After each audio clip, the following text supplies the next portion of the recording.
It is a great honor and privilege to introduce Ruth Gestetner, and your maiden name was Felberbaum, and we're here in your beautiful apartment in Jerusalem.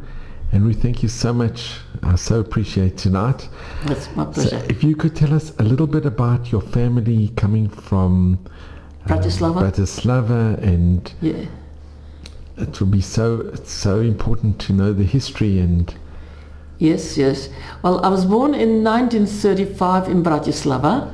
Actually, I was born at home in those days, and we lived in a very beautiful place, in a beautiful part of Bratislava. That was before the war. And but I have two brothers, Mordechai and Avram Chaim, and. They both, unfortunately, passed away already. Were they older than you? They were older than you. I'm the youngest. And we actually lived. It was still the owner lived on top. It was a beautiful, like a mansion. It was, and we rented the place underneath. But we were good friends. And actually, the owner, I'm still in touch with them. Her name is Eva Greenstone. She still lives in Sydney. She's 97. She was in Auschwitz too. And but as well, I don't remember because I was born there. But she was a very good friend with my older brother, and she remembers we had a sukkah there, and which of course I don't remember. But I think it was in 1941. The dates I'm not so sure, but I think it was in 1941 or maybe 1941 when the Germans started to take from the Jews. They had to leave their homes. They took away their houses. They couldn't own any homes. And we had to give in all the furs, the money, jewelry, the business. They took away the business. My father had a business, and they took that away. What type of business did your father? He had a wholesale stationery, and he was importing from Switzerland, pens and biros and pens. So he was importing too from Switzerland and everything. And Ruth, your family, was it a very traditional Orthodox family? Yes, we came from a very traditional Orthodox family, very traditional. And can I ask, your parents, were they many generations in Bratislava? No. My father comes from Hungary actually, and his father they lived in a little sort of, not a village, a little town in Hungary, and he was a shoichet and a rabbi and a moil there. And my mother comes from what was the name of a small town in Czechoslovakia. Her father passed away very young when he was still very young, when she was very young, and my brother was called after him Mordechai. So I didn't know my grandfather. I knew my grandmother. Her name was Sarah. She lived very close to us in Bratislava. Anyway, what happened then? Can I just ask before, because it's so important, what is your earliest memories of growing up? Well, my earliest memories growing up was, I remember being in that nice place, and that was, and we were playing there. They had a nice garden, and we were playing there. But the memories are mainly from the war. What my main memories, the next memory is, we had to leave the place, and we found a place somewhere like it must have been in like a shop front, a very small place, because the ghetto wasn't open yet, but we couldn't live in our own home, so we just found that. And one night, I remember that because it was very traumatic, we heard screaming and yelling, and they started throwing stones. So they started throwing stones in the windows. And so my father said, let's everybody go. That was 1941, before we went to the ghetto. In 1942 we went to the ghetto, and we all went underneath the tables. Luckily they didn't break in, and they left. So I don't know what it was exactly, but just a very terrifying memory. And afterwards my father said, look, where I was sleeping like a cot, there was a huge stone. So if I wouldn't have gone under the table with a family, I would have been most probably killed. So every day was a miracle, you sort of. And there was always a fear. There's always a fear. That's So that I do remember well. Then I remember next being in the ghetto. We were in 1942. We went to the ghetto. It wasn't traumatic. It wasn't like the Warsaw ghetto. It was an open ghetto, but you had to wear a star. Even children had to wear stars. How old were you at the time? Well, 35 in 1942. I must have been 7, 6, 7. So I do remember. And at that time you had to wear a star? I think everybody after 5, I think, I don't remember exactly, I think 5, but all the children had to wear a star. So nobody really went out of the ghetto. because they either got beaten up or taken to Auschwitz, you know, and everywhere was written on the grass, no Jews and dogs allowed. In the shops, no dogs. And my father went out of the ghetto because when they took his shop, it was called like an arizator. Somebody, but he was in the party, but he didn't know how to run the shop, and he didn't feel like running the shop. So my father ran the shop for him, and because of that, we got a letter called a Vinimka. That means the extent they didn't take us to Auschwitz. Because in the ghetto, there used to be like a razzia, you know. Every now and then they started taking Jews to the Auschwitz. They needed a certain quota, I think, I don't know. So we had this Vinimka, and we showed it to us, and they said we exempt because we worked, because he gave us this exemption because apparently we worked for German government or whatever we were needed. So a lot of Jews had this exemption there. So the ghetto was actually till 1944, till they took everybody away. But then I'm going before myself. Do you remember when they rounded up people to... Yeah, I remember. Yeah, I remember taking. And one day actually they took my father to prison too, which was terribly traumatic, because I don't know what happened. They came in and they started beating up in the ghetto. They started beating up my father, and well, that was traumatic, you know, very traumatic. And they took him away. So my mother said they took him away, whether they didn't wear a star or who knows. I don't remember exactly the reason. But there was always something. There was always something happening which was frightening, you know. But somehow us children, we played nicely. I think I've got a photo somewhere where there was half a dozen. You and your brothers? This was before the ghetto. That was before the war. I must have been there 4 years old then, I think. And you with who was your brother that you were with? His name is, well, then we called him Freddy, but later on he called himself Avram Chaim. I had a photo of us in the ghetto too, but I couldn't find it. The 6 of us girls were in the ghetto, and we had a photo taken. We had nice ribbons taken. It must have been early in the thing. So it wasn't. Of course, we did really the food. I can't remember starving there because my mother baked her own bread. People make, but there were few because my father earned money because he worked for this German who really liked him. He liked my father, so he was very good to him. And actually. Do you remember leaving your house? Do you remember having to leave your house? Well, I remember going to this place, to this flat. We had to leave this flat, you know, just with suitcases, basically, you know.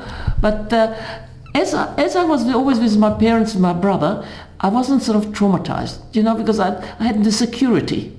I had the security, but I wasn't on my own. Can I ask, were you in a kindergarten before? Or did you go to nursery school? No, never. I didn't start school till after the war. After the war, because when I was 6, there was no Jewish school anymore. And the Goyish school, of course, you couldn't go. The boys had cheder. So they went to cheder. But the girls had nothing. And of course, my parents didn't have the patience or the nerves. Everything was too tense to start teaching us anything. So basically I started learning Aleph Beis and everything after the war when I was about 10, 11, you know, so. But I caught up, I guess, you know, so.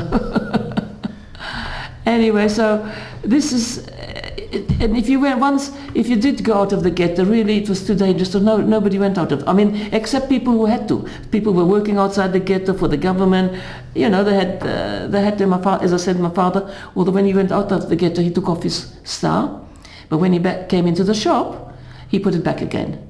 Because on the street he was too scared to wear a star, otherwise they would have beaten him up or something. Were there any Yidden that actually tried to escape from the ghetto and did escape?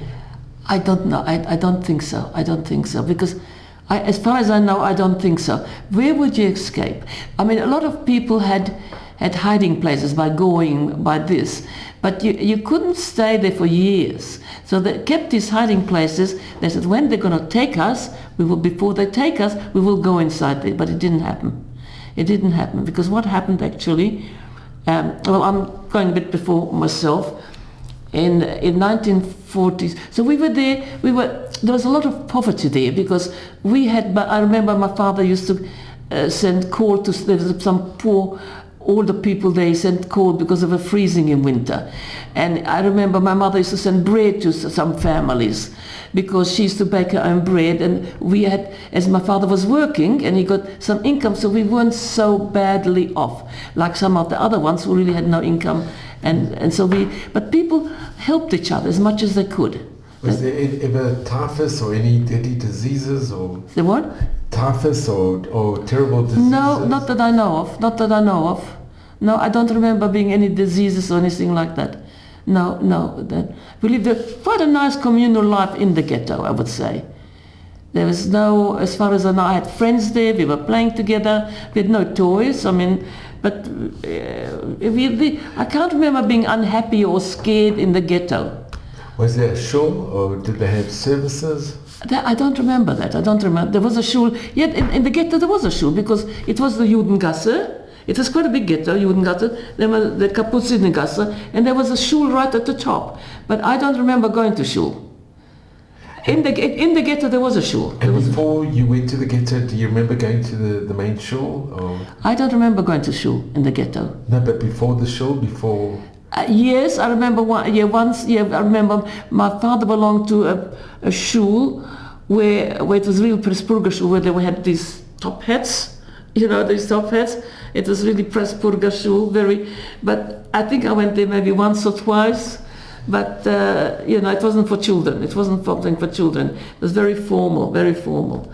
In the ghetto it wasn't so formal as from what I get. It was more different type of shul, but I don't know. And Ruth, could you light candles in the ghetto? Oh yes. There was a community there. There was the Germans.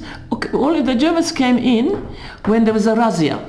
When they started to take Jews to Auschwitz, or when they came in to beat up my father and took him to prison.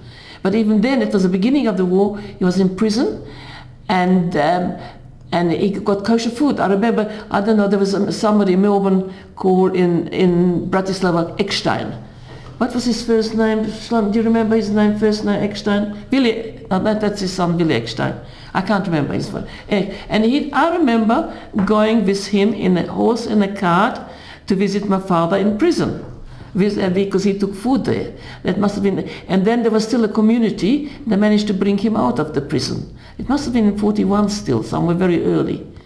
And Ruth, did the Yidden know what was happening when they had the deportations? Well, they were always talking about it, but as children, I don't know. From what I heard afterwards, they didn't believe it. They said, no, the war is nearly finished. It was 1943, 44. They're not going to take us. And I mean, they're losing the war. They're going to take us. And besides, in Poland it's different. In Czechoslovakia, it wasn't anti-Semitic before. That massacre there was, before. And it's not going to happen here. They're not so this. But at the end it did, And what happened in So anyway, I can't say it was. I was traumatized in the ghetto. I wasn't with my parents. I had friends. We played downstairs in the yard. Whatever we played with, we just sort of. And I have a photo somewhere of 6 of us girls with ribbons, all standing there having a photo take. It must have been in 41 or 42 in the ghetto. So we weren't sort of. But what happens later in beginning or middle of 1944 must. They threw the rocks at you. The what? They threw rocks at your store and your bed, rocks. The what?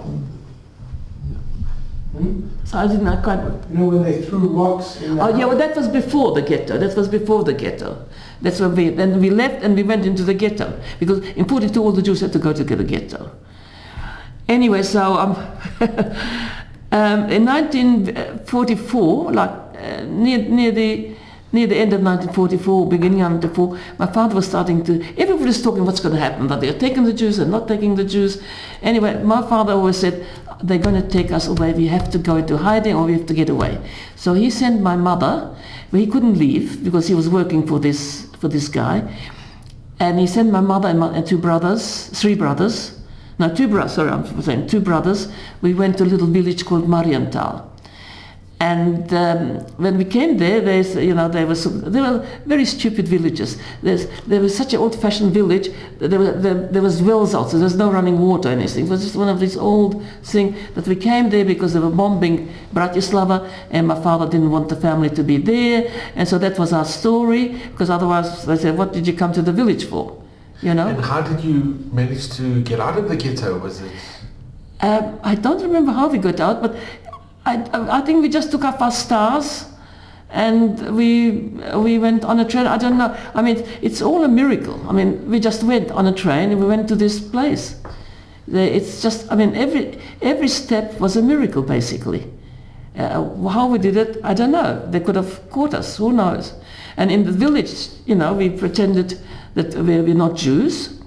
And I remember once it was, we went, it was a very Catholic village, you know, and they had these parades with these things, and as they were passing by, everybody kneeled.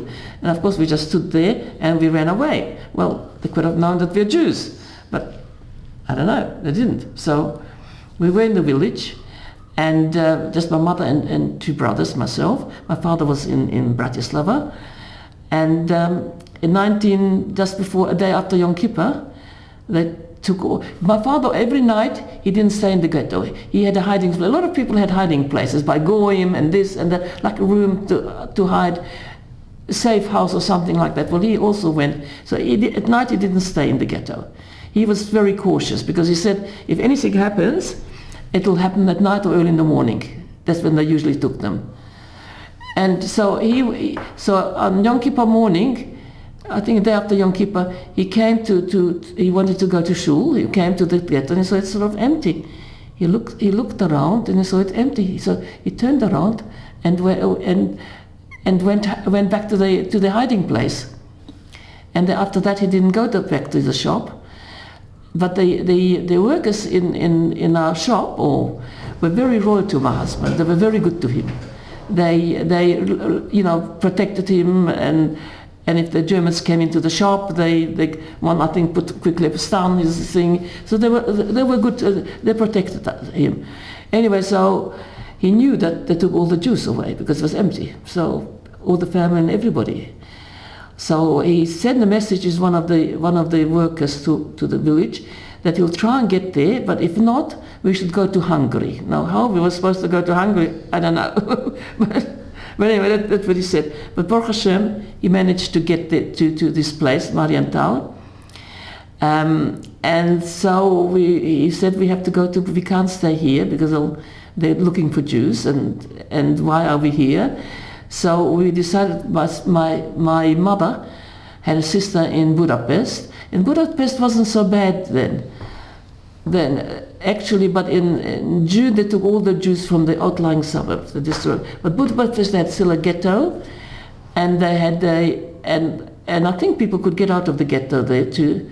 And they had a team of people writing false papers there, I know, in the ghetto, because we got some false papers there. And you could easily hide as going there. So we came to Budapest.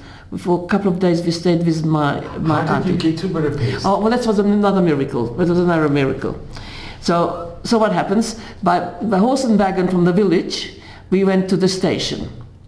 We all just had one suitcase. I mean, you didn't travel just with one suitcase.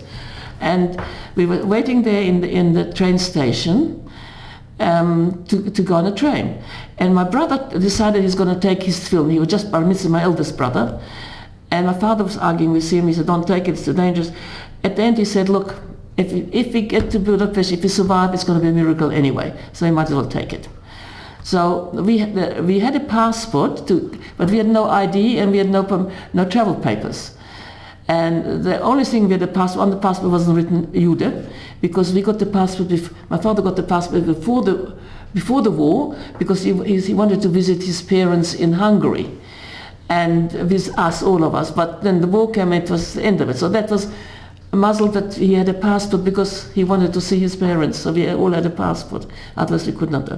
And we were hoping that with the passport we will somehow, when my father will say, we haven't got the visa, we didn't get it, or the ID cards, he thought miraculously will get through.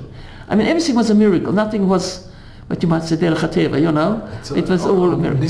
Anyway, so what happens, while we were sitting there, a German came over, or a policeman came over, your ID papers. So my mother said, my father has it, he just went to buy tickets, he'll be back shortly, he has all our papers. So he was standing there waiting for my father. And suddenly we heard the train come in, and that minute he was called away. So that was a miracle. That minute he was called away, and we went on a train, and we didn't see him anymore. So, Baruch Hashem, that was an open miracle, mamash open miracle.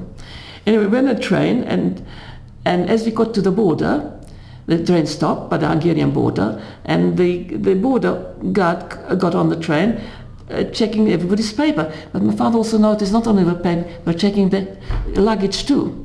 So he said, well, this is going to be the end of us. So we didn't know what we're going to do. We had like a little cabin, on a train, and they were getting closer and closer. We're just davening, you know. So anyway, they came to the door of the cabin just to come in. Then the sirens went, like the bombing, you know, the sirens. So everybody had to rush out of the trains and to on the ditch on the thing till the sirens, and they started bombing. Luckily there's no bombs on the train, but usually they were bombing Bratislava and Budapest constantly.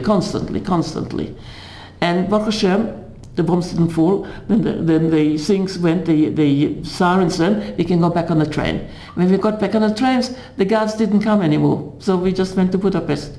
So that was a miracle. So it happened when we needed it, you know. I mean, there was bombing constantly, but that thing happened exactly just as they were coming into the cabin. So I remember that. We were all tense.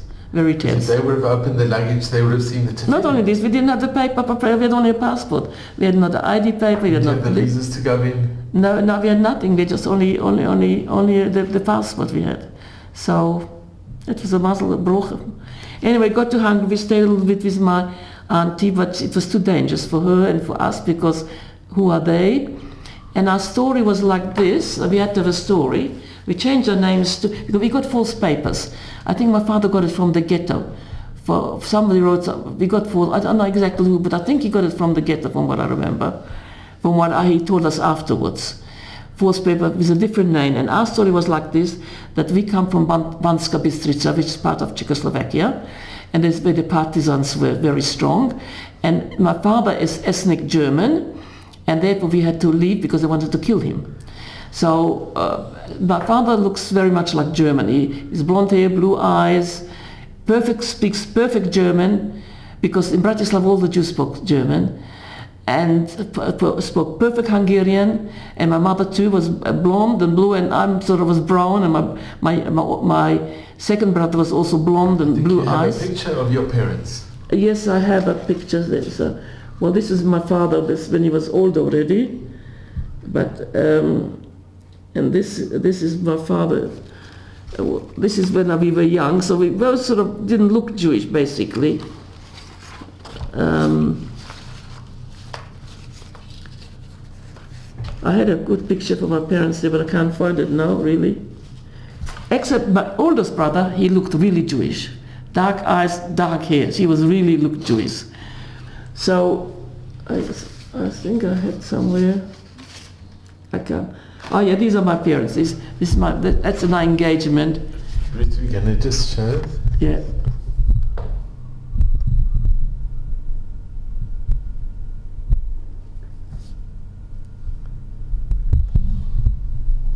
And Ruth, you have a picture of your great-grandfather? Great-grandfather, yes. From my father's side.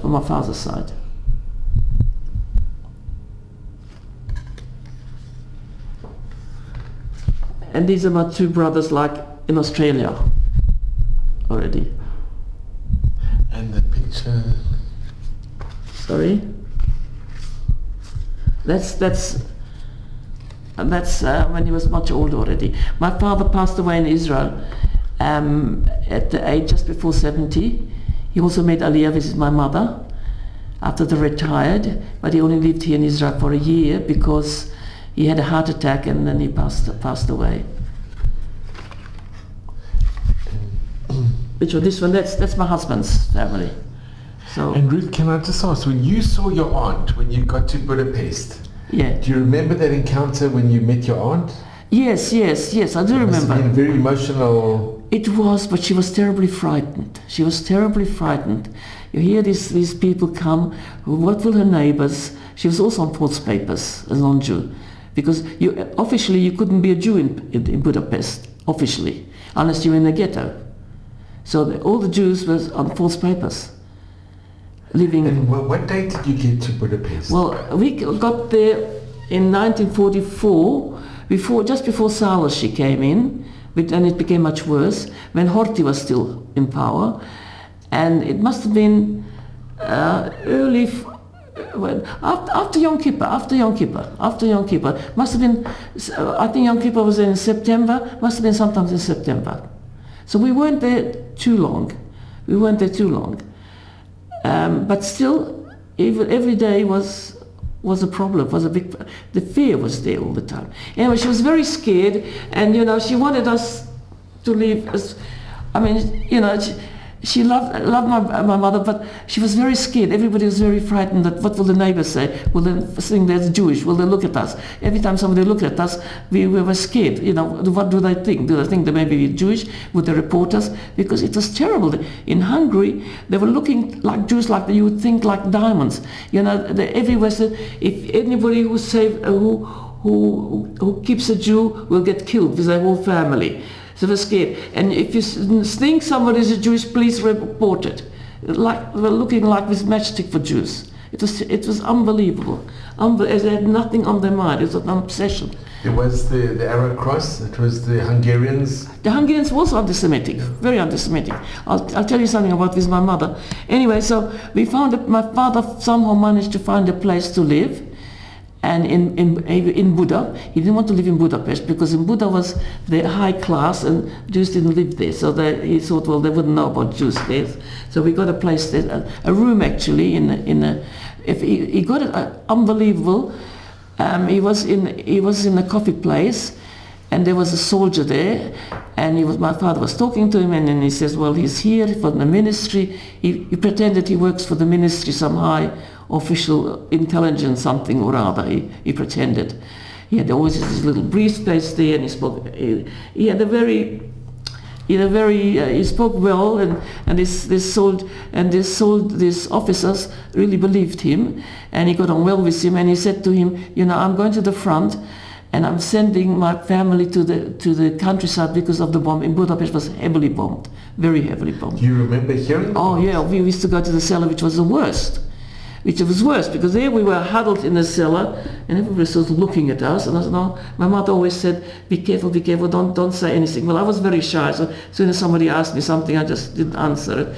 She was worried, we'll say something. And one day we were in the cellar when they were bombing, and my brother got a shock, and he said, saying, Shema Yisrael. And my mother said, well, he's saying, Hail Mary in Czechoslovakia. So... for my parents it was worse. It was constant terror that they'll be discovered. We were with my parents. We were also frightened, but we weren't so... Could your parents speak Hungarian? My mother speaks perfect Hungarian. She went to Hungarian schools. Because don't forget, Czechoslovakia was part of the Hungarian-Austrian Empire before the First World War. And my mother went to a Hungarian school. And could you speak as well? I couldn't speak Hungarian, but as my parents spoke among themselves, I understood, and I learned very quickly. As a child, very quickly I learned Hungarian. Very quickly I learned. And we had a good alibi that we're coming from Czechoslovakia, and my father is ethnic German, because a lot of ethnic Germans lived in Czechoslovakia. And he was ethnic, and therefore he had to go to, and he works for the ministry or something or other, very secret, everything very secret. And he had the good way. My father was very clever, and he must have been very brave, because every time they checked him, they constantly were checking thing. He was scared, they'll realize it's a false paper. So he was in constant fear, and he couldn't stay at home. He had to be on the street, because what is a man staying at home? On Shabbos he stayed at home, but then as soon as somebody knocked, he went to the toilet, because the man could not be at home. What are you doing at home? You're either in the army or you're working. So he was often on the street, just going from cafe place and this, and he was always in danger. For he was always in danger. And my mother was always in danger because you had to have coupons to go buy anything, bread, anything. So you had to be in a line. There was always lines for food. And in the line, the women were talking, oh, it's the Jews' fault, it's the war, and we should kill the Jews, and what the Jews, and it's everything. All the hatred she had to listen to. And your mother heard it? She was there to stay, she had to stay, she had to do this. Yeah, I mean, it was terrible, And it always frightened maybe to look at her, you know. And how did you manage to get food? How did you get coupons? Well, because we had false papers, and we managed to get coupons. I think money, I don't know how my father managed to get money, whether he took money with him, I don't know how he got money, I don't know. Maybe he had some money which he took, which he didn't give in, and we had to give the money in. I don't know. But we managed. I mean, what did we eat? We ate noodles and bread, and I can't even remember seeing an egg. And Ruth, did you ever go with your mother to get? No, I never went. We never went. I never went. It was my mother. We kept at home most of the time because it was dangerous for the children to go out. Because they'll ask us something, we'll say something wrong. You know, a child is a child, you know. Although my brother was older, but you know, you can say something wrong. So we didn't mix at all. We didn't mix.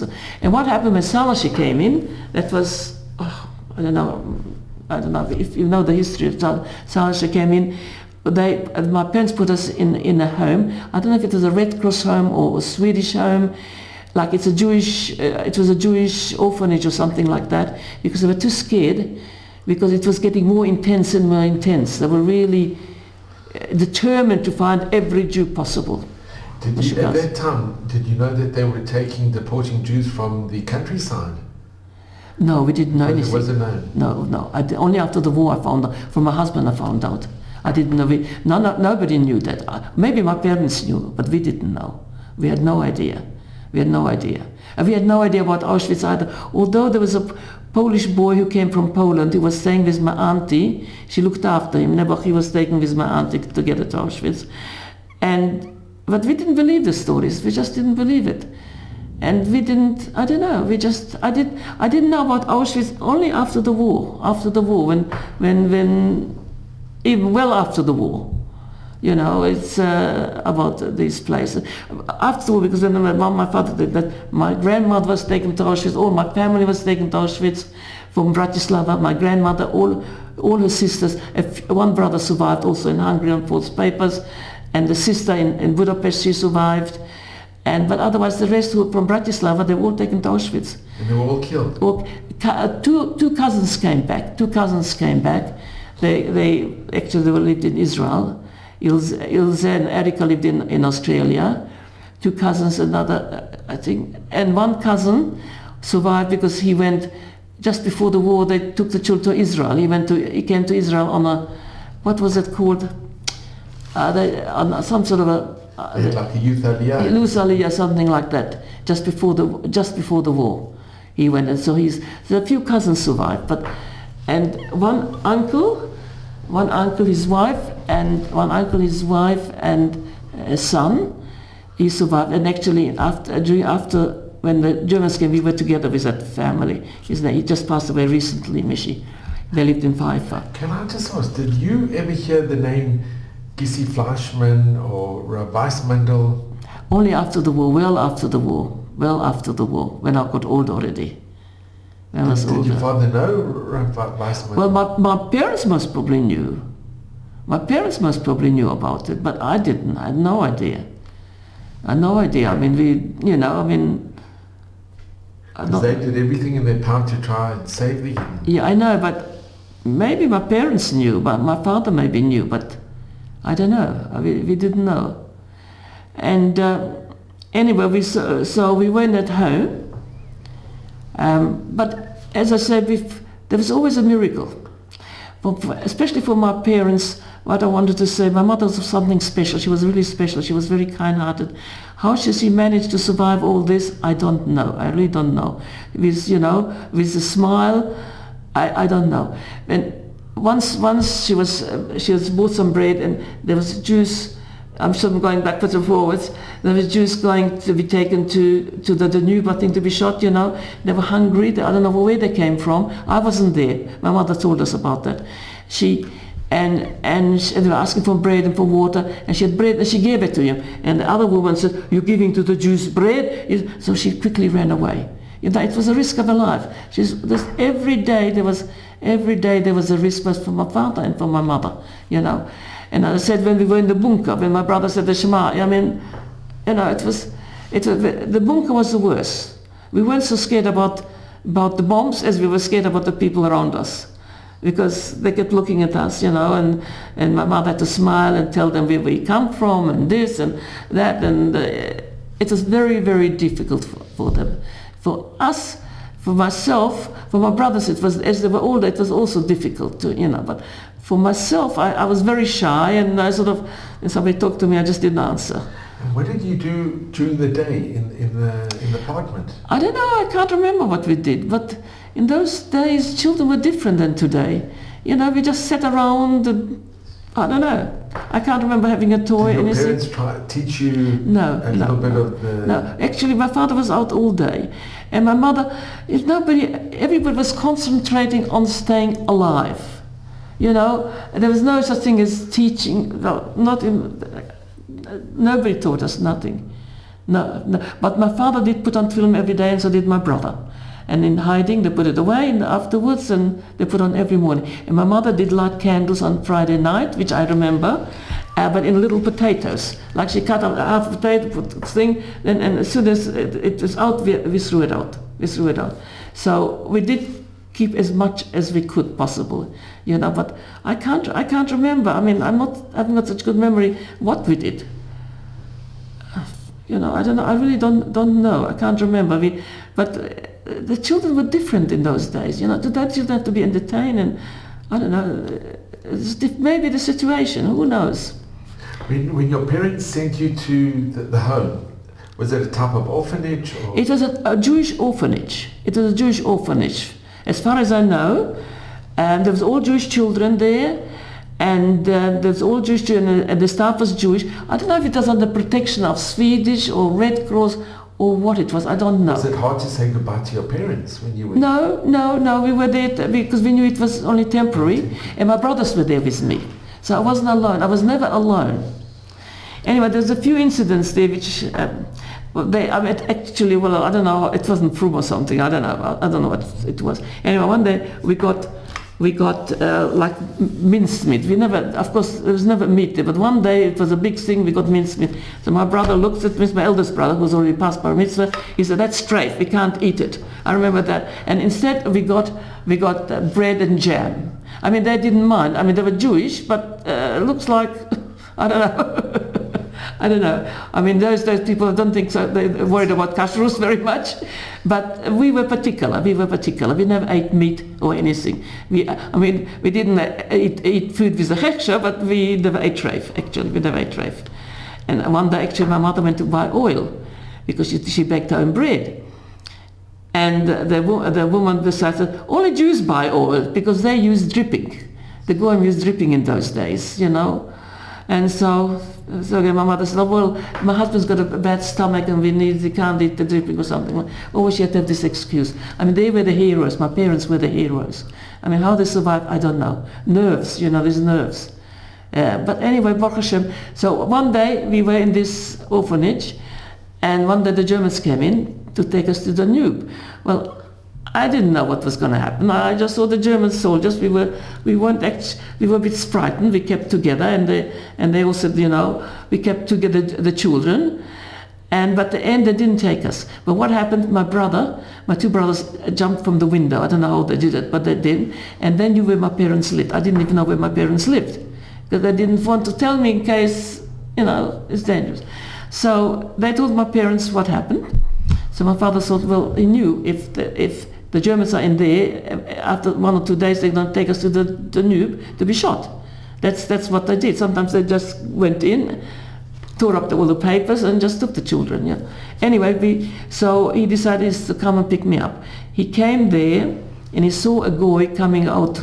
Must have been somebody from the house. He doesn't know. So he said to this man, he said, "I've got a daughter." No, he said to him, "My friend has a daughter there. Can you bring her out?" He gave him some money, of course, that's automatic. and gave him some money. Can you bring her out? So he said my name. So the guy said yes, he's going. So he came up there and he said, Felberbaum? I said, yes. Take your coat, come with me. I said, okay. So I went with him. And as we came to there, he said, do you know this man? I said, yeah, this is my father. Well, he could have given us away, but he didn't. He could have said, look, he's a Jew. And there was Germans sold, it was near the end of in Budapest, the Germans, the Russians came in 40, just before Christmas Day. This is also another miracle. Anyway, so what happened? So my father took us out, but he didn't say that, he didn't give us away to the Germans. So he could have given to the Hungarians as well. Yeah, there was the Hungarians. There was the Hungarians were called what were they called? Not the Red Cross. The Arrow. The I can't remember. I can't remember the name of what they were called. There in Czechoslovakia. In Czechoslovakia they called Hinklova Garda. But in what was it called in Hungary? I can't remember. I haven't got my good memory anymore. It's the Black Arrow. Yeah, something here. They were just as bad. The Hungarians were just as bad as the Germans, you know. Well, I don't know if it was Germans like here. From this group, they took to the Danube and they were instrumental in the killing as well. The what? They also were... Yes, of course. Yes, they were just as bad. They were also looking for Jews every time and trying to find. There were some good ones. I mean, I'm not saying I had a cousin who also was in hiding there. We only after the war I found out she was, because even if you saw another Jew, you thought of a Jew, you wouldn't dare talk to him just in case. She was also helped by a lot of Hungarians, non-Jews, very much helped. They saved their life. So there were some good ones who, and as a matter of fact, in Czech, like in all the workers who worked for my fathers were very good. They helped us. They were very good. They would never give us away. So there were good ones, you know. I mean, but in the majority there weren't. There was a few good ones. Anyway, so anyway, I went home, but at the end they didn't take the children there because it was too late already. The Russians were on the border already. They didn't take them. So the Germans just ran away from there. So at the end, they didn't take the children from that home. So there must have been a few hundred Jewish children survived there. So anyway, what happened then? I came home, and it was near Christmas time. So we had a Christmas tree and everything because we lived in that one room. There was a landlady there, you know, and she was a big Russia. She always used to say, "I want the Jews this and the Jews that." And you remember her saying this? Yeah, well, I remember always saying, "I'm Zsidók." Piszkosak, a zsidók ilyenek, and always about the Jews, they're dirty, and minden a háború a zsidóknak, everything it was a zsidók. Everything is, and of course we couldn't say a word, my father used to say yes, so he had to agree with her, and it was yes, and my mother too had to agree with her. But anyway, so we had a Christmas tree, and just before Christmas, and I think the day before Christmas, the Russians came in. So my father took the tree and threw it off. And she said, "Mr. Filberman, what are you doing? What are you doing there?" He said, "I'm a Jew." She nearly fainted. She was in white, and after that we never saw her again. She disappeared. Anyway, it was a bit premature to say that we are Jews, because about 2 months later the Germans came back underneath the canal in Buda. But so we went on the Russian side. The Russians weren't angels, but my father spoke Czechoslovakian too, and Yiddish, and so there was a lot of Jewish officers in the Russian armies, and they were very good to us. They helped us, they gave us food, and they were very good to us. They protected us in many ways. There was a lot of Jewish soldiers, and they were in the army and officers too, in the Russian army. But the rest of the Russians, weren't no angels. Anyway, so we were there. So that was, and then we came back to Buda where we lived when the Russians took over the whole place. But there was very little food. That was already just Budapest wasn't really liberated. Only Buda was liberated. Budapest was across the river. It's like Sydney, the harbour. There was a bridge there, and you had to go to Budapest, to Pest. We were in Buda. It wasn't liberated, and in Buda there was no food. So we had, there was Russians there. One day they took my father too because a Russian soldier was killed. So they took all the men around the area and they were going to shoot them. Luckily my father said, met a Jewish officer. He said, look, I'm a Jew. I wouldn't shoot a Russian, so they let him go. He could speak to them. Miracle. It's another The miracle that there was a Russian Jewish... every day there was a miracle. Every day there was a miracle. So anyway, we decided to go. We decided to go to, I think it was Scholtwertker, a little place. Scholtwertker, there was already a little Jewish community there. They must have been in hiding. I don't think they came back from Auschwitz. They must have been in hiding somewhere. A lot of Jews survived in Budapest. I mean, Poland didn't have a chance. But in Budapest, the surrounding area, the Hungarian Jews surrounding area didn't have a chance. They were taken all, in June, July, they were all taken away. They didn't have a chance. Only those who managed to escape. But in Budapest, a lot of Jews managed to survive, both in the ghetto and in the glass house, and there was a lot of, for the children homes, there's a lot of children homes there, and a lot of people on false papers. Because it was only a very short time. It was only a short time that they're really looking for Jews. Ruth, did you ever hear of the glass house that you could go to get sanctuary or?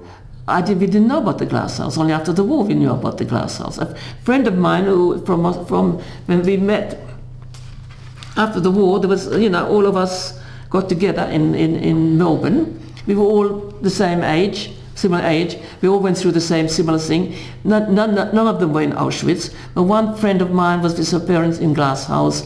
Another friend of mine, Susie, who just rang, but I'm going to ring her later on. I'm still in touch with her. We met after the war in the Aguda made like a camp for the children in 46, maybe 46, and then we met again in Melbourne, and then we met again in Israel. So, yeah, and what I was saying, anyways, I was going back to Budapest, the miracle, so we couldn't really stay there.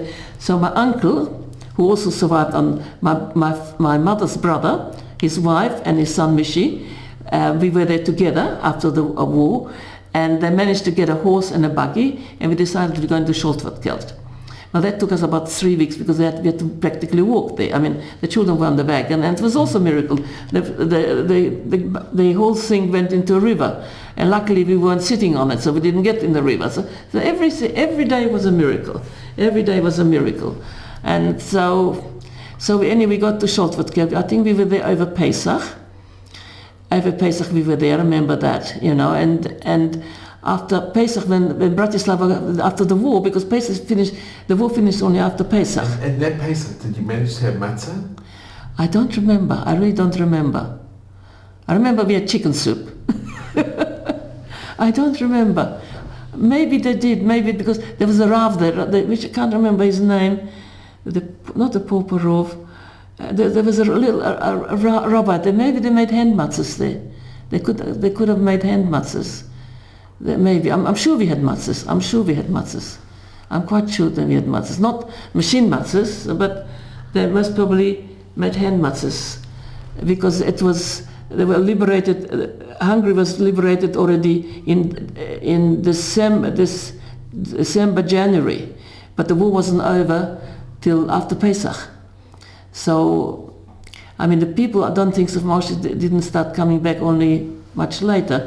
But those people who were in hiding on false papers, they immediately got together. That's why we went to this little place. There was a Rav there. I remember there was a Rav there. I can't remember his name now. So Ruth, how old were you now when you got back to Bratislava after the war? In 45, I must have been 10. And you remember coming back to... I remember coming back to Bratislava. Did you go back to your home? We didn't have my father got back his business, but we left Bratislava from a ghetto, so we didn't have a place. We just rented. We came back and we rented a place. We didn't own a home. And how was it like going back, knowing that so many of the Yidden were taken away and were killed? Well, I tell you, the amazing part was, I think they were very unbelievable. They were very optimistic. They started building They started building the shuls again, schools. There was no Jewish school, but they had an Eruv again. I remember going with my father to check the Eruv. That was, it must be 1946 or 46. In Bratislava? In Bratislava. It was a very strong community. A lot of people came back. Not a lot. I mean, whoever came back, and they built a very strong community. And they thought, okay, we're staying in Czechoslovakia. And then end of 47, it started to wackel zich again, because they said the communists are coming in, and as we were from Jews, communism and us didn't get on, So what my father did, he said straight after the war, my eldest brother went to the Nitra Yeshiva, and they went to America, 1946, I think. End of 1946, they went to the Nitra Yeshiva, Mount Kisco. So that was Weissmandl. Yeah, Weissmandl. He managed to escape, and he re-established the yeshiva. Yeah, he took a group, I think 20 boys. And your brother was... My eldest brother went there. Yeah, he went there. And then later on he came back to Australia, many. He was there for 5-6 years. And then he came back to Australia. And then he came to Israel, so it's a whole different story. Anyway, and so myself and my younger brother, they sent to England. Rabbi Schoenfeld came, and any children who wanted to go to England, he organized that they go to England. And why my parents wanted to send me to England and my brother, because it's a gebakkeld already. They didn't know, are the communists going to come in? Are they not going to come in? And if there's a problem, with children, you can't cross illegally a border. Adults can. So they sent us to England. They had opportunity with Rabbi Schoenfeld, a lot of Polish children. He took them out from convents and anybody, he took them out because they knew already that things weren't stable. And you went with Rabbi Schoenfeld? No, I went to Hasmonean Grammar School. But who took you out of... I went... No, there was I think a man came and picked us up and took us to England. Was Rabbi Schoenfeld the one who organized? Like somebody, not he himself. He organized? He organized. We were in Hampstead Heath in a boarding school, and the Hasmonean Grammar was in Golders Green. And I remember we always went by train there. And I learned English so quickly. In about 3 months, I spoke English. They put me in the Noble Palm. They put us in a class and we learned English. Ruth, I have to ask you, when your parents decided for you and your brother to go to England, was it difficult to say goodbye to your parents? Yes and no. It was hard. But I was going with my brother, and they explained it to me that it's dangerous. It's going to be dangerous here. So we went, And your parents couldn't come with you? No, because they had the business. What they were doing? First of all, they couldn't go to England. There was no chance. I mean, how could they go to England? And England didn't allow people to come in.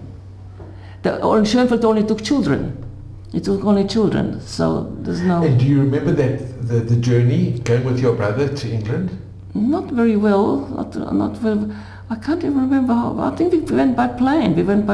I don't remember exactly how we got, but I remember the school there properly. And do you remember meeting Rabbi Schoenfeld? I seeing him, he wasn't actually, he gave a speech to the children, and he wore this hat, not yarmulke, had very distinguished as a beard, He was very distinguished, yeah. But he took a lot of children. He just organized it basically, And actually, so when you got to England, where did you go when you arrived? We went to. They took us straight to the husband they had a boarding school in Hampstead Heath. My brother and myself, and then we went to school. I went to girls' school, and he went to boys' school there. And you learned English very quickly. Very quickly, we learned English. Very quickly. And you made friends? Friends, yeah. Were there any other girls from Bratislava? They were from Poland, not from Bratislava, but the Jewish girls were very good. Pesach I stayed with, I think, the Stern family, and once I stayed with the Haftik family. They're very kind to us, the Jewish girls, very kind to us. They accepted us and took us in the homes for Shabbos and things like that, So it was really amazing. And could you communicate with your parents, that you used to write to each other? I think once in a while we spoke on the phone. And actually my father came to visit us once. He came to visit us. And they couldn't come and live there because I think England just didn't allow Jews to come in. There's no possibility. And having your brother must have made the transition. Yeah, well, that's it. easier. Yeah, it was much easier. And you were very close with your brother. Yeah, I was very close to my brother. So I didn't feel so lost. And as I said, the girls were very kind and very accepting. You know, they took us after Shabbos to their homes, and they were very friendly and very nice. Very nice. I remember I was treated very nicely always, by the teachers, by everybody. And which school did you go to? Husband and Grammar. And how long were you there? I must have been about a year and a half, maybe, 47. 48, till the communists came in 48. My parents managed to leave on the last boat, on the last train to Paris, and they were as refugees. So once they were in Paris, we came to Paris, and we stayed with them. And then, of course, they wanted to go either to America, to Canada. Israel was out, although my father had a brother in Israel. He came after the war. He lost his family, his children and his wife, and he married after the war. He came to Israel, but he said, don't come, it's too difficult. In 1948, 49, it was just too difficult. So we tried to get to Canada, America, Australia. Australia, they came first, so we went to Australia. They gave permission? Yeah, we got a permit. Somebody had to sponsor us. And they had to guarantee for us. Not like today, the refugees come and get everything. We got nothing. Yeah. So, so Baruch Hashem, but I can't say none of us were traumatized at all. I mean, we didn't mix, we were very religious, and we brought back the old religion and the Australian Jews were very traditional, you know, they're different. And they just looked at us as Nebuchs. But we never considered us as Nebuchs. And I mean, that generation was amazing. They came with nothing, my parents too, with nothing, and no language. They couldn't speak English. I spoke English, but they couldn't speak English. My mother she never worked, she got a job straight away in machine, and my father started his own business importing things. I don't know how he did it. And they all built communities and families, and you know, I mean, we never felt sorry for ourselves. Actually, we were discussing, all the girls, we were talking among ourselves. Show the picture. This is a picture in all of us were refugees in one way or another, except Hannah. They went to, before the war, from Germany. Just before Kristallnacht, they went to New Zealand, and then they came to Australia. Where are you in the picture, Ruth? That's me. I was married there already. That's me. And some of the girls here were actually in the glass house? She was Stella. She was in the glass house. Stella was in the glass house. We got together. She lives in Australia, and she came for a visit. And I said, you know, Susie, my friend, I said, we never discussed anything. I have no idea what happened to you. And so we sat here. There were 6 of us.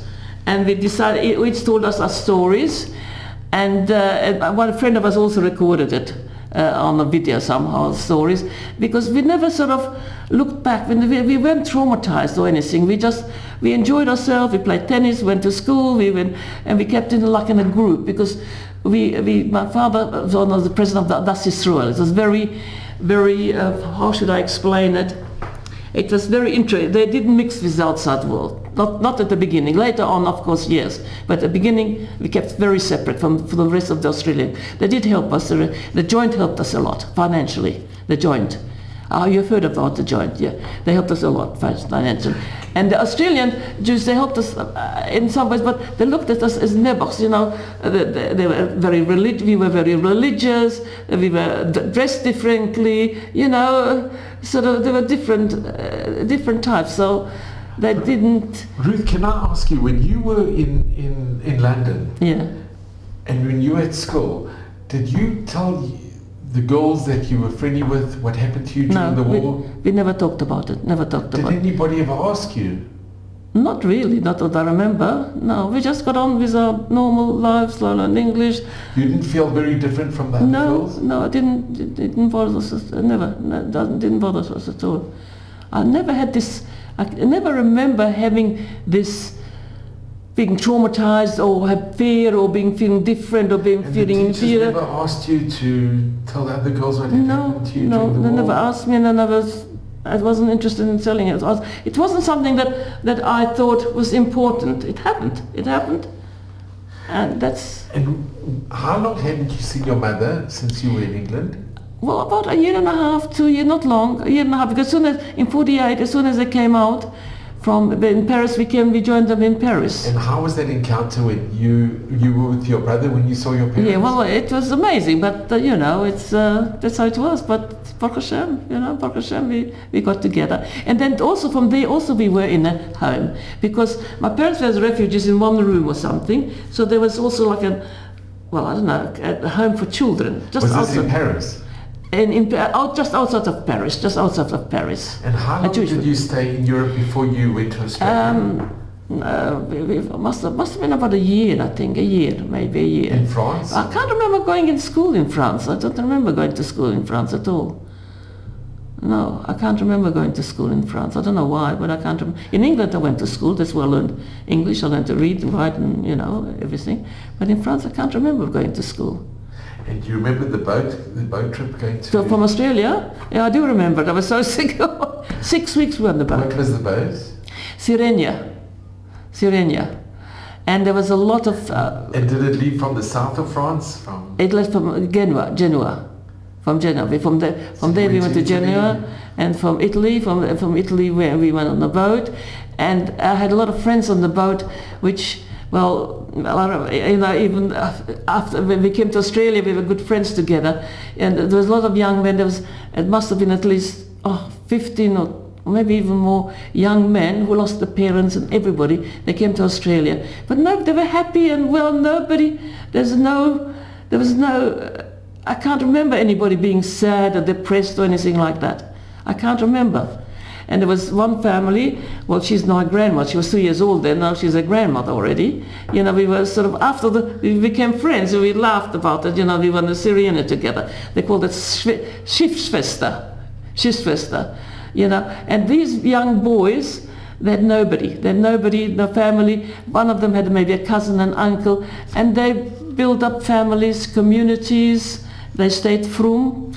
And, you know, it was amazing. And actually on the ship, there was a lot of Jews going there. And there was a small group who ate kosher. And my father organized, we got new dishes. And there was a few, you know, girls, the frum girls there, and young women. And I mean, one is still alive in Australia. She came on the ship, she's well in the 90s. She was in Auschwitz. And with her sisters. And they cooked. I mean, what did they cook? You know, whatever they had, their noodles or spaghetti and eggs. I asked her, well, what did you cook there? She said, lecho. That's, you know, eggs and that's it, you know. But no, I can't remember I remember being very sick always on the boat. I was vomiting all the time because the boat was going like that. And I remember going through India and through the Suez Canal we went through. It was exciting how they opened the gates and the ship went up, and it was. I remember in India, the Indian boys used to dive, used to throw something in, they used to dive for the money for people throw in. So, you know, and then we came to Fremantle, we came to Melbourne actually. And in Melbourne, there was a small Jewish community already who came after the war. And there was Mr. Roseman there, and he was like a shoichet already there, and we started our own community. We didn't mix with the Australian Jews. You didn't mix with at all. Where did you stay in Melbourne? Not in the first. When we first came, we stayed like in a boarding house in one room. In which area?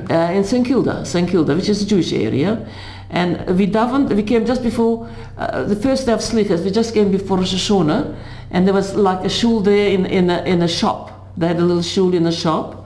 We davened there, and then later on, only 1 or 2 years later, they built a shul. And what year was this? In the early 50s? Sorry. What year? We came in 49. In 49. Yeah, we came in 49. And I remember the first Pesach, we had to do everything ourselves. Because there's nothing imported. I think we had wine, kosher wine, but grape juice we had to do our own grape juice. The milk came unpasteurized. Somebody bought the milk, and we had to watch the milk it boils. And we ate. There was no cheese, nothing really for Pesach. They had machine matzahs, and the hand matzahs they baked in Melbourne. The Hirschbergs, they had a They bake matzahs. And Ruth, the Jewish community that was there at the time, Australian community, they didn't come and help and...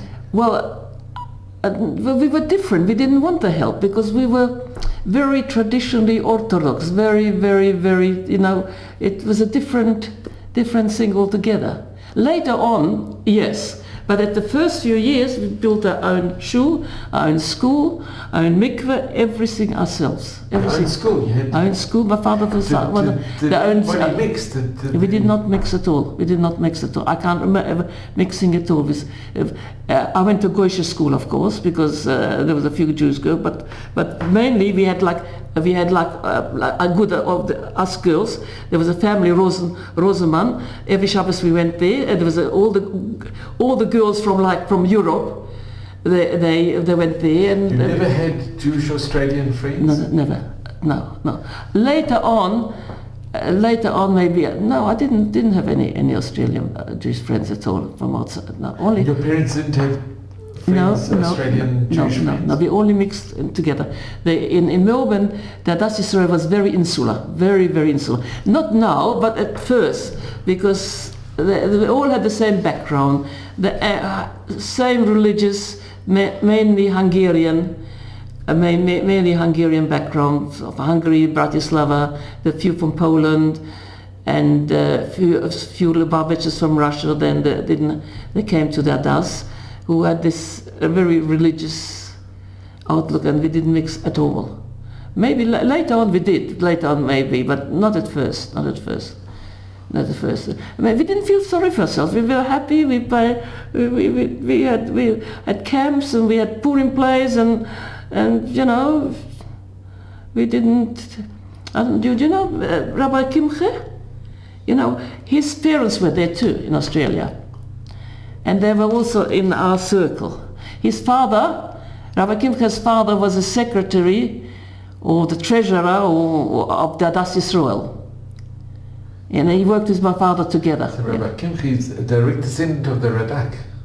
I don't know, but I asked the rabbis. I don't know how they came to Australia. I'm not sure because I don't know how they came to Australia. But I remember. I found it amazing that you didn't connect with the Jewish community. Not at all. And they didn't come and help in the beginning or give assistance. Well, maybe I don't know. I really don't know. I don't think the joint helped us a lot. I think maybe I don't know. I don't think so. Did the joint help your parents when you were in France financially? They paid for the boat trip, and I think they helped us financially. I think we bought a house after a couple of years. We bought a house. I don't know how we bought a house, but we bought a house a few years later. And everybody else bought the houses, and everybody else did very well financially. All the community did very well financially. Without language, without trade, without knowing. And you went to, was there any Jewish schools at the time? There was a Jewish school, there was the Mount Scopus. And you didn't want to go? I didn't, well, first of all, I don't know if we could afford it. Second of all, it was mixed, and it wasn't our type of school. So at then I just went to, I went to, till I was 15, I think, and then I went to college to learn dress designing. And there was another friend from Hungary who I knew, she was there. And when did you meet your husband? We got married in 56. He came to Sydney, and I was in Melbourne. Now my very good friend Susie Koppel, who I knew still from Czechoslovakia, and her husband, she got married first, she was a year older. Her husband was also Koppel, who was a second cousin to my husband, and who came from, both of them came from Dürr, and they introduced us, and that's how we met. And then I went to, in 1956 when we got married, I went to Sydney, to live in Sydney. Well, there we already sort of mixed with the broader community more or less. Also not very much. No, I can't remember. It was mainly our community.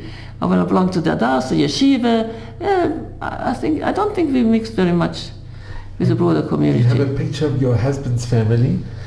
Well, that's my husband's family. So do you want me to say something about my husband's family? Well, my husband comes from Jew. Where is your husband in the picture? This is my husband there. And his name? His name is Nossi. And he came from Germany? From Győr. He came from Győr in Hungary. From Hungary? In Hungary, yeah, he came from Győr, from Hungary. And actually he comes from a very rich family. They owned what's his name? They owned a factory that makes bricks, and they were very, very, very rich family.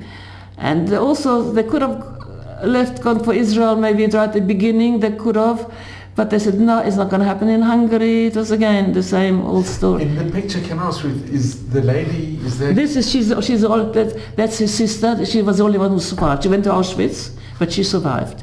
There was another sister who survived Auschwitz, but she was very sick after the war, and they took them to Sweden to hospital, and she died in Sweden. Actually, she's buried in Malmö. That's Hedi. That's this one. This one.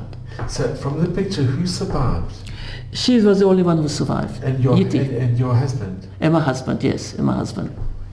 Yeah, she was the only one. His parents and all his uncles and aunts were perished. A lot of cousins survived. All the Nossis, the firstborns, because apparently the father must have died very young. Must have been about 6 or 7 Ruth Gestetners. They all survived. This is also a cousin of his. I'll show you over there. Oops. My watch filled up. So here's I'll show you this one. That's his cousin. So he came from a very firm family. He was a rabbi in Bnei Brak, Ruth Gestetner. He passed away 6 weeks before my husband passed away. He was a rabbi. He's a rabbi in Bnei Brak, very well known actually, from people from Bnei Brak, Ruth Gestetner. My husband comes from actually quite a Hasidic family, and anyway, so what happened? How my husband managed to survive is there were 3 months in the Hungarian ghetto. There were 3 months in the Hungarian ghetto. They took to everybody. It was very quick in Hungary, and they said they're going to Ruth, this is your husband's family? Yeah. And it's so sad that only your husband and his elder sister survived. Yeah, only his. And the other sister, unfortunately, she died in Sweden. Malmö, she died straight after the war because she had typhus. And they took them, actually my other, also Yitti, this sister Yitti, she also had typhus, but she survived. But the other sister didn't survive. And how did your husband survive? Well, it happened like this, when this ghetto, not long, about 3-4 months in Győr, and again they said, will they take them, will they not take them? And one day the Germans came in and they said, everybody has to, 6 o'clock in the morning, everybody's got to be stand, we can take one bag with you, you've got to stand downstairs. So my husband, he was then 16, said he wants to run to Budapest. He had good papers because one of the managers from the brick factory which my grandfather owned, he gave him the birth certificate and everything from his son. In those days they didn't have computers, so that they couldn't sort of check, is there another one like that or not. So he had very good papers. That his name was this and this, born in Győr, and and so he went to Budapest. He was on his own there, and he managed to find himself a job. By himself? By himself. He was 16 years old, and he took his film with him. He said he put on film every day in hiding, and as a goy, and he was like kifuto, what do you call that? He was a messenger boy. He worked for company messengers, and his Rebbe, the pauper Rebbe, was in the ghetto. And there was a bakery there, and he managed to get bread there. And the baker there, who was in charge, was also a hidden Jew. So he used to give him bread, and he used to take it to the ghetto to give to the Rebbe, his Rebbe, the bread, because in the ghetto they were starving basically in Budapest. The food was very scarce, and he managed. Later on, he got together with some other boys from Győr. What was the name? Do you remember the names, Shlomi? That he was staying with in Győr just before the end of the war. I can't remember. I'm not terrible with names. Anyway, he kept friendships till after the war, when they went to Canada and different places. Zimmermans, yeah, Zimmermans. And the Mayas, Georgi Meyer and his wife, they were hiding in. It was near the end of the war already. When the Russians were coming, they were already in one room. Is it quite far away from Budapest, Győr? Győr, I don't know. How do you say? Do you know, Shlomi, how far away Budapest is from Győr? 2 hours train ride. 2 hours train ride. So that your husband went by himself. He went, but he had good papers. Yes, he was. How he did it, I don't know. And he's, I mean, as a goy, and he lived there. And after the war, he went back to Győr, and he heard that his sister was alive, and she's coming through Bratislava. So he took a train to Bratislava, but he didn't have any papers, and they put him in prison there. That was in 1946 already. 1946. But he said he only eats kosher. That wasn't by the Germans anymore. That was after the war, and so they went to the community. And Mr. Donnenbaum, somebody from the community there, also survived. I don't know how he survived. Maybe on false papers, or he was in a bunker. He wasn't in Auschwitz because he survived with his children. So I don't know. Actually, funny. I never found out how they survived.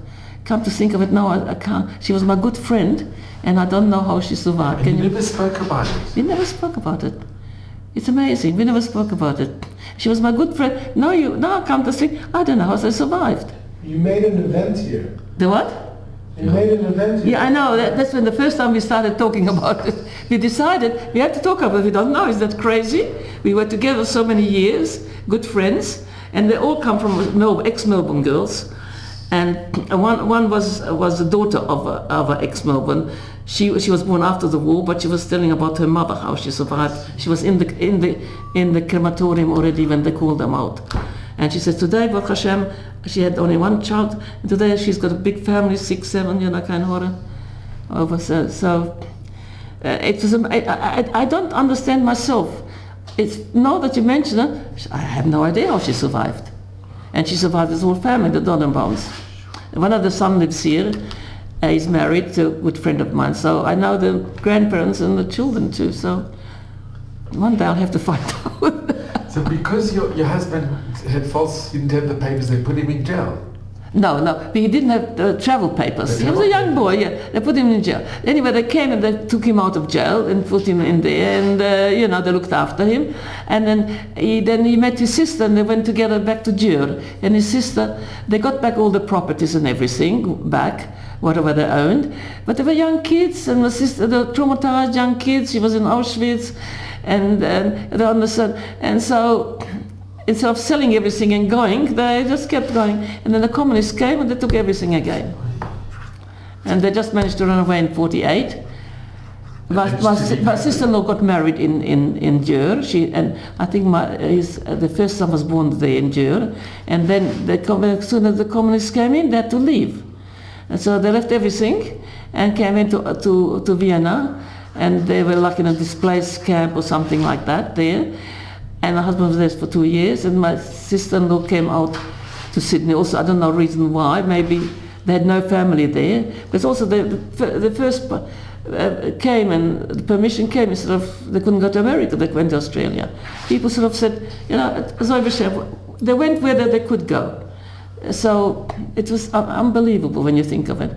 And then my husband came after they left earlier, my sister-in-law, and then my husband stayed in Vienna quite a few, I think 2 years he stayed there. And then he came out to stay with his sister, and they started a business. They started the business straight away. My husband couldn't speak English, and she never she couldn't sew, and then they started making shirts and shirt manufacturing. So anyway, that's Baruch Hashem, they will manage, but nobody sort of spoke, and occasionally my husband would say something, this and that, about what happened and this, but we've sort of never sort of felt sadness. I don't know, of course he was sad because he lost his parents and brothers, but he wasn't traumatized, none of us were traumatized. My sister-in-law would not speak about Auschwitz. She would not speak about it. She would not speak about it. She would not swear. She was traumatized because she went with her parents. She was traumatized because she went with the parents to Auschwitz. The parents went, she went right and the parents went left. And the brothers and sisters and the parents went left. She and her sister went right because she was, I think, 18 or the sister was 17 or something. So they went right, they weren't working, and they went right. So she was traumatized. And Ruth, this is your husband's... That's his grandparents. His grandparents. They were very, very... No, wait, hold on, no, wait on. Now that's his father. That's my husband's father. And that's his grandfather who died before the war. And the grandmother's never was taken to Auschwitz. So this is... Can I just ask, how did these pictures survive? I don't know. I have no idea. And how did this picture, this incredible picture... I don't know. I really have no idea. They went back to Jura.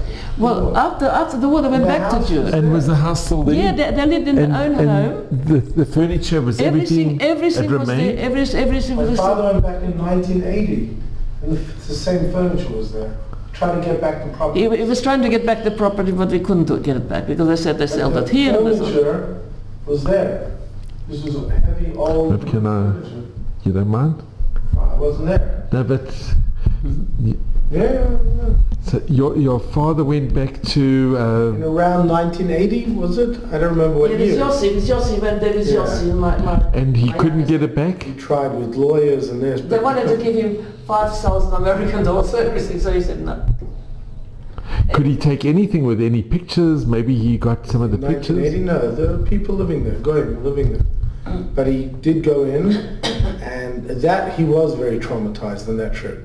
Because all the furniture was still there. So like the table and the chairs. Have you been back? Have you ever? I've never been back.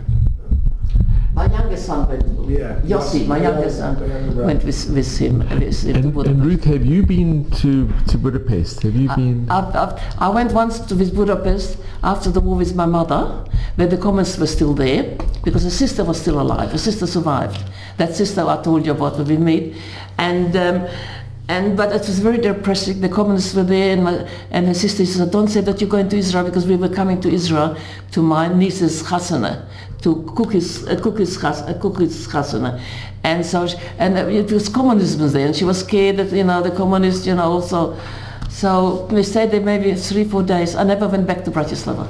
I never went back. You never went back? No. And I don't think to go back. I'm not a traveller. Some people love travelling. I don't like travelling. And I said, what do I get back for? The ghetto is not there. The rest I don't remember. And there is no graves, no family graves.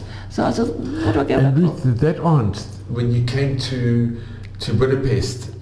during the war or after the war? Did she survive? Yes, she survived. Also on false papers. And did you keep in touch with her? Yes, well, my mother kept in touch with her, but she died. Quite a few. She was older than my mother, much older than my mother, and she died a few years after. After we were there, we were there. I can't remember what year. My niece got married here. Well, she's got grandchildren already, so it must have been a long time already.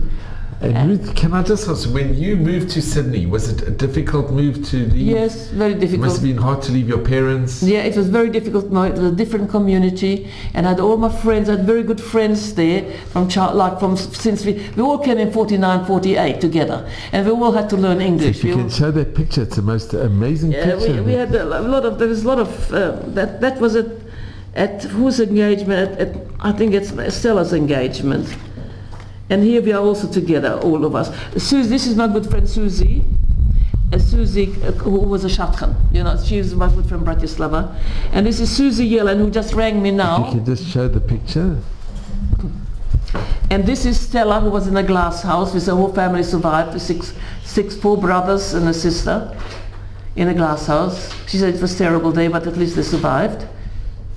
They were lying on straw or something like that. And this they came to when just before Kristallnacht. Her father worked for a leather company, and the boss, who was a Goy, said, "Look, I think you better leave because there's going to be trouble in Germany." Just before Kristallnacht. So he sent him to New Zealand because I think he had a branch in New Zealand. So they went to New Zealand. He learned to do schieten and went to, and that's how they survived. And after the war, they came to Australia because in New Zealand was not much of a community, and so we had a beautiful community there. That's me there. That's Stella who wasn't. And this is Susie. She was in Hungary in the convent. That's how she survived in the convent. And one mother was here, the father was there. They also survived with difficulty.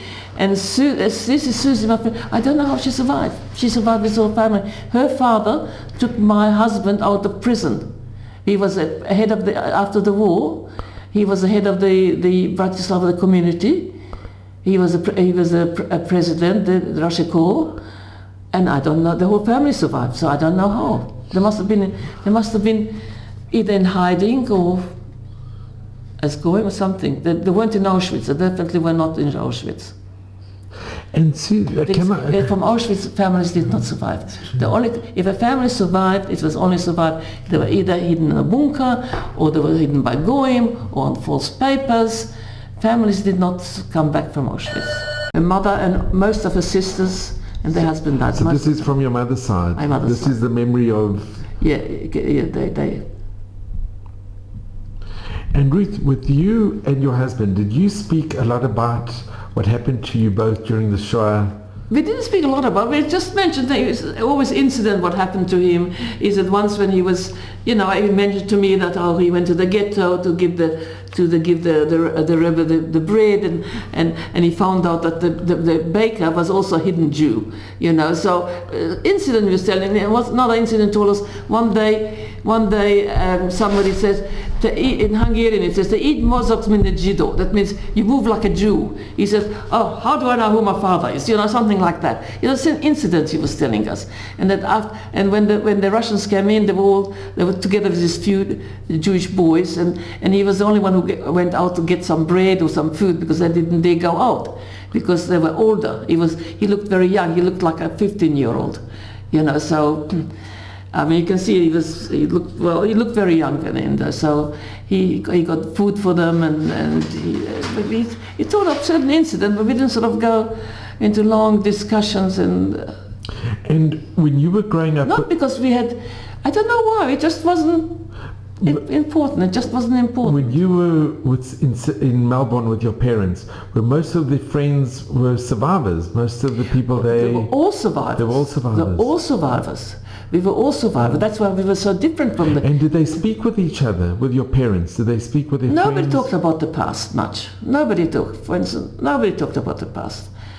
I mean, I know one family there, when he passed away, that's the first time I heard that he lost his first wife and children, and my good friend's father, and I know them well.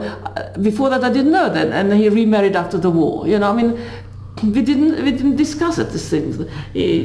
And Ruth, did you discuss with your children when they were growing up about the Not really. Did I tell you anything? Yes, not much. A little story but here. It wasn't forbidden. Or if the children Not asked forbidden. you, they could ask you. They could ask me anything they want. We just, I don't know. A little incident would happen, and this and that, and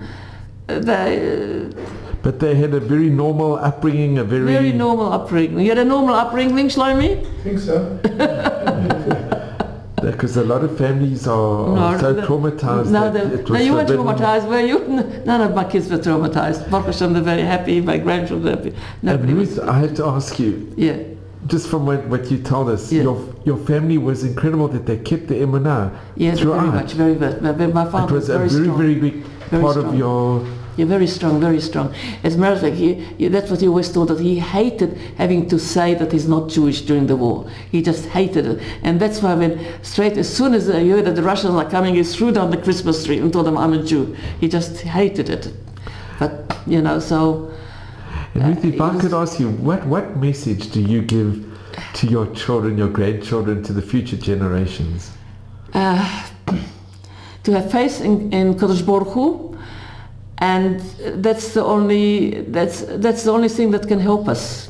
That's the only thing only in faith we can survive, and that's the only reason maybe we weren't traumatized, because we believed, we had faith in Kadosh Baruch Hu, and we just kept going and keeping the the Torah, which we were sort of used to. I don't know. It's very hard to give a message. Actually, what actually kept us going, but we were all very, very frum. I mean, we didn't doubt Kodesh Baruch Hu, the why and which. We didn't have questions. We didn't have questions. Why it happened? Why this?